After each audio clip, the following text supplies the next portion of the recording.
मराठा आरक्षणावर 2 सप्टेंबर रोजी राज्य सरकारनं काढलेला जी.आर.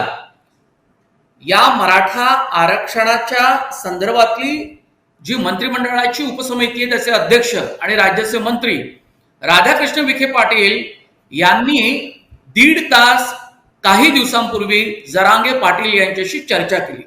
छत्रपती संभाजीनगरमध्ये जेव्हा ते पोहोचले तेव्हा त्यांना घेराव घातला मराठा आरक्षणाच्या आंदोलकांनी आणि विचारलं की हा मराठा समाजासाठी काढलेला जी.आर. फसवा आहे का?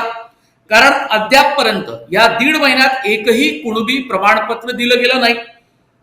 या जी.आर. नुसार ग्रामस्तरीय समिती स्थापन झालेली नाही आणि विखेंनी मान्य केलं की होय, ग्रामस्तरीय समिती स्थापन झाली नाही, यंत्रणेमध्ये काही त्रुटी आहेत, यंत्रणा सरकारला हा जी.आर. लागू करायचा आहे, पण सरकार प्रशासन मात्र ढिंब आहे.